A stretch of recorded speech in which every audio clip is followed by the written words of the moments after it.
નીતિનભાઈનું શું અનુમાન છે? જ્યોતિષાચાર્ય તેમણે કેટલા આંકડા આપ્યા છે? ઇન્ડિયા ગઠબંધન એનડીએ 387 થી 406 બેઠક એનડીએને પ્રાપ્ત થઈ શકે છે. નીતિનભાઈ ત્રિવેદીના અનુમાન મુજબ ઇન્ડિયા ગઠબંધનને ભારતમાં 105 થી 115 બેઠકો પ્રાપ્ત થઈ શકે છે.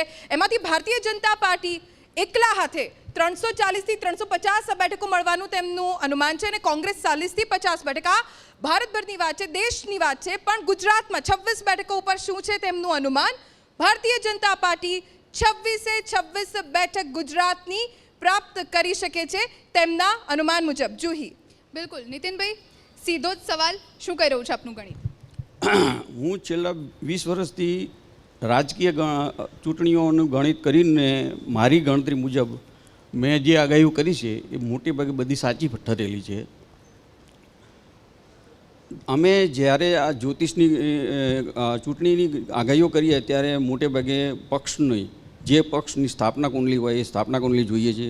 ભાજપની, કોંગ્રેસની, આમ આદમી પાર્ટીની, એમના મહત્ત્વના નેતાઓ છે, દાખલા નરેન્દ્ર મોદી છે, રાહુલ ગાંધી છે કે અરવિંદ કેજરીવાલ છે, એમની પણ જન્માક્ષર જોઈએ છે. ઇન્ડી ગઠબંધનની અમે પણ કુંડલી બનાવી છે, એની પણ કુંડલી જોઈએ છે. અને હાલ ગોચરના ગ્રહો અને પ્રશ્ન કુંડલી મુજબ જે ગણતા અમને જણાય છે કે એનડી ગઠબંધન 406 સુધી પહોંચી શકે એવી પૂરી શક્યતા છે. અને ગુજરાતમાં આપે 26 બેઠક ભારતીય જનતા પાર્ટીના ફાળે આપી. હા, તે પણ 26 બેઠક મળી શકે છે. અમે 2019માં પણ આગાહી કરી છે, જે પણ સાચી ઠરેલી છે. 2014માં આગાહી કરી છે, તે પણ સાચી ઠરેલ છે.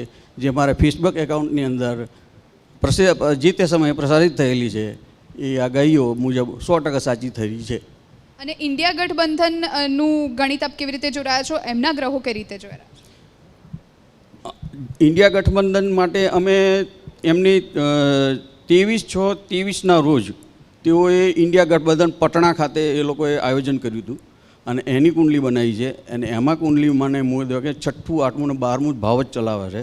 એટલે તે લોકો ક્યારે પણ સંગઠિત થઈ શકશે એવું જાણતું નથી. એટલે ચૂંટાય એવી પણ શક્યતાઓ દેખાતી નથી.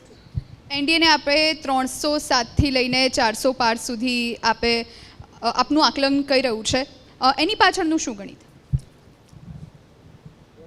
અમારી પાસે અમે 7 તબક્કાની અમે ગણતરી કરીએ છીએ, એની કુંડલી બનાવીએ છીએ.